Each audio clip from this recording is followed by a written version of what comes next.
मध्य पूर्व में अगर एक बम विस्फोट होता है, तो क्या हजारों किलोमीटर दूर भारत के एक साधारण परिवार की रसोई की आग बुझ सकती है? सुनने में यह बात हैरान करने वाली लग सकती है, लेकिन आज की वैश्वीकृत दुनिया में यह बिल्कुल सच है।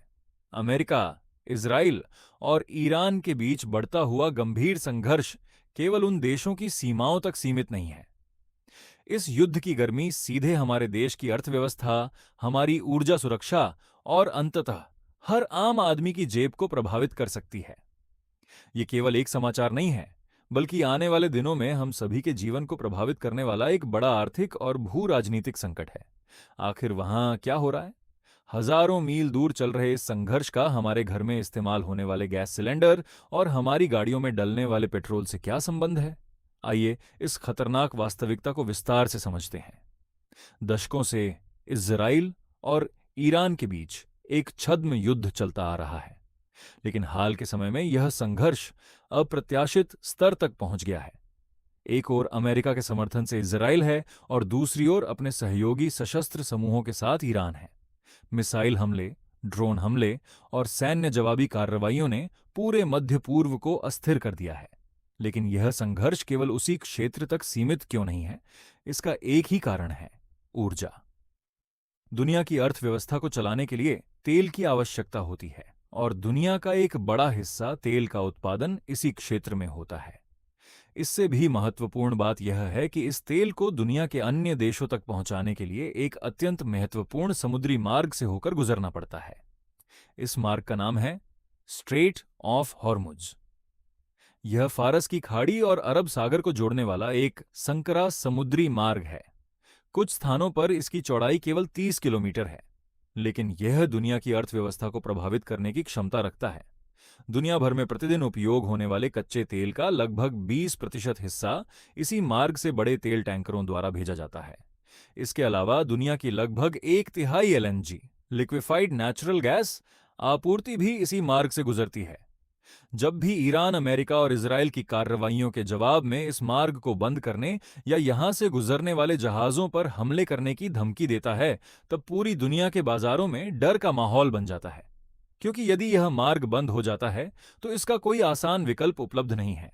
यदि यहां से तेल और गैस की आपूर्ति रुक जाती है, तो इसका असर दुनिया के लगभग हर देश पर पड़ेगा। लेकिन सबसे ज्यादा नुकसान उठाने वाले देशों में भारत सबसे आगे होगा। भारत अपनी ऊर्जा जरूरतों के लिए आयात पर बहुत ज्यादा निर्भर है। हम जो कच्चा तेल इस्तेमाल करते हैं, उसका लगभग 80% दूसरे देशों से आयात किया जाता है। खाना पकाने में इस्तेमाल होने वाली एलपीजी और उद्योगों व बिजली उत्पादन में इस्तेमाल होने वाली एलएनजी के लिए भी हम बड़े पैमाने पर आयात पर निर्भर हैं। भारत को सबसे ज्यादा तेल और गैस सप्लाई करने वाले देश हैं: इराक, सऊदी अरब, संयुक्त अरब अमीरात, कुवैत और कतर। ये सभी देश मध्य पूर्व में हैं। यहां से आने वाला कच्चा तेल, एलपीजी और एलएनजी, भारत पहुंचने के लिए स्ट्रेट ऑफ हॉर्मुज से होकर गुजरता है। युद्ध के माहौल के कारण जहाजों पर हमले का खतरा बढ़ गया है। इस वजह से अंतर्राष्ट्रीय शिपिंग कंपनियां चिंतित हैं। इसके चलते बीमा लागत तेजी से बढ़ रही है। युद्ध क्षेत्र से गुजरने वाले जहाजों को अतिरिक्त वॉर रिस्क प्रीमियम देना पड़ता है। साथ ही माल ढुलाई का खर्च भी बढ़ रहा है। कुछ जहाज इस मार्ग से बचकर अफ्रीका के चारों ओर लंबा रास्ता अपना रहे हैं। इससे यात्रा का समय और लागत दोनों बढ़ रहे हैं। जब तक कच्चा तेल हमारे बंदरगाहों तक पहुंचता है, उसकी कीमत काफी बढ़ चुकी होती है। इस बढ़े हुए बोझ को तेल कंपनियां नहीं उठा सकती। इसका असर सीधे आम लोगों पर पड़ता है। यहीं से असली समस्या शुरू होती है। पेट्रोल और डीजल की कीमत बढ़ने का असर सिर्फ वाहन चालकों पर नहीं पड़ता। हमारी पूरी परिवहन व्यवस्था डीजल पर चलती है। डीजल महंगा होते ही परिवहन लागत बढ़ जाती है। ट्रकों और लॉरियों का किराया बढ़ जाता है। किसानों की सब्जियां, फल, दूध और दूसरे उत्पाद बाजार तक पहुंचते पहुंचते महंगे हो जाते हैं। किराने का सामान, चावल, दालें और रोजमर्रा की जरूरत की चीजें भी महंगी होने लगती हैं। इसे ही हम महंगाई कहते हैं। जब खाद्य वस्तुओं की कीमतें बढ़ती हैं, तो मध्यम वर्ग और गरीब परिवारों का मासिक बजट प्रभावित होता है। अब अगर एलपीजी की बात करें, तो स्थिति और गंभीर हो सकती है। यदि एलपीजी आयात प्रभावित होता है, तो देश में गैस की कमी हो सकती है। ऐसी स्थिति में गैस सिलेंडर आम लोगों की पहुंच से बाहर हो सकता है। मध्यम वर्गीय परिवारों को अपने दूसरे खर्च कम करके गैस खरीदनी पड़ सकती है, और गरीब परिवारों की स्थिति और भी कठिन हो जाएगी। अगर एलपीजी की कीमत बढ़ती है या इसकी आपूर्ति प्रभावित होती है तो देश में रसोई गैस की कमी हो सकती है। तब गैस सिलेंडर आम लोगों की पहुंच से बाहर हो सकता है। मध्यम वर्गीय परिवारों को दूसरे खर्च कम करके गैस खरीदनी पड़ सकती है। गरीब परिवारों की स्थिति और भी कठिन हो जाएगी। सरकार ने उज्ज्वला योजना जैसी योजनाओं के जरिए गरीबों को गैस कनेक्शन दिए हैं।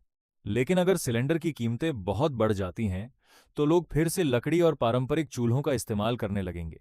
इससे स्वास्थ्य और पर्यावरण दोनों प्रभावित होंगे। गैस की कमी का असर सिर्फ घरों तक सीमित नहीं रहेगा। एलपीजी की कीमत बढ़ने पर पाइपलाइन गैस और सीएनजी भी महंगी हो सकती है। होटल, रेस्टोरेंट, हॉस्टल, बेकरी और छोटे उद्योग पूरी तरह गैस पर निर्भर हैं। गैस महंगी होने पर उनकी उत्पादन लागत बढ़ेगी और वे अपने उत्पादों की कीमतें बढ़ाने के लिए मजबूर होंगे। यह पूरी अर्थव्यवस्था को प्रभावित करने वाली एक श्रृंखला बन जाएगी। भारत की कृषि व्यवस्था में उर्वरकों के निर्माण के लिए गैस की महत्वपूर्ण भूमिका है। यूरिया और अन्य रासायनिक उर्वरकों के लिए गैस मुख्य कच्चा माल है। गैस की कीमत बढ़ने पर उर्वरकों की कीमतें भी बढ़ेंगी। इसका असर किसानों पर पड़ेगा। खेती की लागत बढ़ जाएगी। अगर सरकार उर्वरकों और घरेलू जरूरतों को प्राथमिकता देती है तो दूसरे उद्योगों को पर्याप्त गैस नहीं मिलेगी। कारखानों को उत्पादन कम करना पड़ सकता है या बंद करना पड़ सकता है। इससे बेरोजगारी बढ़ सकती है। अगर गैस उपलब्ध नहीं होती तो उद्योग और बिजली संयंत्र कोयले का इस्तेमाल बढ़ाएंगे। इससे प्रदूषण बढ़ेगा और पर्यावरण संबंधी लक्ष्य प्रभावित होंगे। इन सब का असर देश की अर्थव्यवस्था पर पड़ेगा। तेल और गैस के आयात के लिए भारत को डॉलर में भुगतान करना पड़ता है। कीमतें बढ़ने पर अधिक डॉलर खर्च करने पड़ेंगे। इससे विदेशी मुद्रा भंडार पर दबाव बढ़ेगा। डॉलर के मुकाबले रुपया कमजोर होगा। रुपया कमजोर होने पर इलेक्ट्रॉनिक सामान, मशीनरी, दवाइयां और अन्य आयातित वस्तुएं महंगी हो जाएंगी। महंगाई और बढ़ेगी। अगर सरकार राहत देने के लिए सब्सिडी बढ़ाती है तो सरकारी खजाने पर बोझ बढ़ेगा। राजकोषीय घाटा बढ़ सकता है। विकास कार्यों के लिए धन की कमी हो सकती है और आर्थिक विकास की गति धीमी पड़ सकती है। यह संकट केवल पेट्रोल और गैस तक सीमित नहीं रहेगा, बल्कि पूरी अर्थव्यवस्था को प्रभावित करेगा। इससे हमारे विदेशी मुद्रा भंडार पर दबाव बढ़ेगा। डॉलर के मुकाबले रुपए की कीमत गिरती जाएगी। रुपए की कीमत गिरने का मतलब है कि इलेक्ट्रॉनिक्स, मशीनें, दवाइयां और दूसरी आयातित वस्तुएं महंगी हो जाएंगी। इससे महंगाई और बढ़ेगी। अगर सरकार लोगों को राहत देने के लिए सब्सिडी देती है तो सरकारी खजाने पर बोझ बढ़ेगा, राजकोषीय घाटा बढ़ेगा और विकास कार्यों के लिए धन की कमी हो सकती है। इतना बड़ा खतरा सामने होने पर सवाल उठता है कि क्या हमारे पास कोई विकल्प है? यूक्रेन युद्ध के बाद से भारत रूस से बड़ी मात्रा में कच्चा तेल खरीद रहा है। इससे कुछ लाभ जरूर मिला है, लेकिन रूसी तेल हमारी समस्याओं का स्थायी समाधान नहीं है। हमारी सभी रिफाइनरियां हर प्रकार के कच्चे तेल के लिए उपयुक्त नहीं हैं। हमारा ढांचा मुख्य रूप से मध्य पूर्व से आने वाले तेल के अनुसार बना है। इसके अलावा रूस पर लगे प्रतिबंधों के कारण भुगतान व्यवस्था में भी कई कठिनाइयां हैं। रूसी जहाजों को भी समुद्री मार्गों से ही आना पड़ता है, इसलिए परिवहन का जोखिम वहां भी मौजूद है। भारत और चीन जैसे बड़े तेल आयातक देश इन बाधाओं से सबसे अधिक प्रभावित होते हैं। अब सवाल है कि क्या हमारे पास रणनीतिक तेल भंडार हैं? हाँ, भारत ने भूमिगत भंडारों में लाखों बैरल तेल संग्रहित किया है, लेकिन भारत की दैनिक खपत की तुलना में ये भंडार सीमित हैं। ये केवल लगभग 10 से 15 दिनों तक ही जरूरतें पूरी कर सकते हैं। उसके बाद फिर अंतर्राष्ट्रीय बाजार पर निर्भर रहना पड़ेगा। ये भंडार केवल अस्थायी राहत दे सकते हैं, लंबे युद्ध या समुद्री मार्गों के पूर्ण अवरोध का सामना नहीं कर सकते। अब इसे भू राजनीतिक नजरिए से समझते हैं। अमेरिका वैश्विक तेल बाजार पर अपना प्रभाव बनाए रखना चाहता है और अपने सहयोगी इजराइल का समर्थन करता है। इजराइल अपनी सुरक्षा के लिए अपने आसपास के शत्रु ठिकानों को खत्म करना जरूरी मानता है। दूसरी ओर ईरान मध्य पूर्व में अपना प्रभाव बढ़ाने की कोशिश कर रहा है। वह अपने सहयोगी समूहों के माध्यम से अप्रत्यक्ष युद्ध लड़ता है और जरूरत पड़ने पर वैश्विक ऊर्जा आपूर्ति रोकने की चेतावनी देता है। इन तीन शक्तियों के बीच चल रहे संघर्ष का सबसे बड़ा असर एशियाई देशों की अर्थव्यवस्थाओं पर पड़ रहा है और भारत भी इससे अछूता नहीं है। इजराइल ईरान संघर्ष केवल एक अस्थायी झटका हो सकता है, लेकिन यह भविष्य में आने वाले बड़े खतरों की चेतावनी भी है। यदि भारत को लंबे समय तक ऊर्जा सुरक्षा सुनिश्चित करनी है तो उसे धीरे धीरे जीवाश्म ईंधनों यानी कच्चे तेल और प्राकृतिक गैस पर अपनी निर्भरता कम करनी होगी। इसके लिए भारत को बड़े पैमाने पर निवेश करना होगा। सौर ऊर्जा, सोलर एनर्जी, पवन ऊर्जा, विंड एनर्जी, अन्य नवीकरणीय ऊर्जा स्रोतों में। इसके अलावा इलेक्ट्रिक वाहनों ईवीज को आम लोगों के लिए अधिक सुलभ और किफ़ायती बनाना होगा। भारत को निम्नलिखित क्षेत्रों पर भी विशेष ध्यान देना चाहिए। Bio ethanol blending, green hydrogen, स्वदेशी ऊर्जा तकनीकें, ऊर्जा भंडारण प्रणालियां। आज की स्थिति हमें यह स्पष्ट रूप से दिखाती है कि किसी एक क्षेत्र, विशेषकर राजनीतिक अस्थिरता वाले मध्य पूर्व पर अत्यधिक निर्भर रहना कितना जोखिमपूर्ण हो सकता है। भारत को ऐसी स्थिति से बाहर निकलना होगा जहां उसकी ऊर्जा आवश्यकताएं पूरी करने के लिए उसे हमेशा दूसरे देशों की ओर देखना पड़े। सच्ची ऊर्जा सुरक्षा आत्मनिर्भरता में ही छिपी हुई है। अंत में हमें एक कठोर सत्य को समझना होगा। राजनेता और सरकारें वातानुकूलित कमरों में बैठकर रणनीतियां बना सकती हैं, लेकिन दुनिया के किसी भी हिस्से में होने वाला ऊर्जा युद्ध या आर्थिक संकट सबसे पहले आम आदमी को प्रभावित करता है।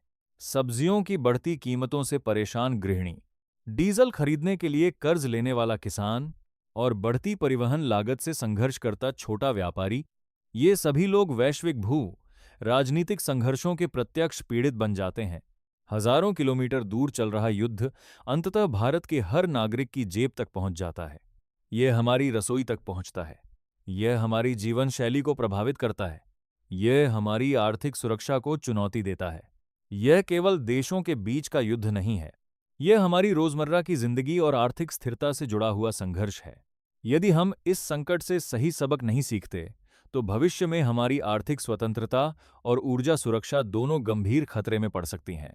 इसलिए अब समय है जागरूक होने का, ऊर्जा बचाने का, आत्मनिर्भर बनने का और भविष्य के लिए तैयार रहने का, क्योंकि ऊर्जा सुरक्षा ही आर्थिक सुरक्षा है और आर्थिक सुरक्षा ही राष्ट्रीय सुरक्षा की नींव है। धन्यवाद।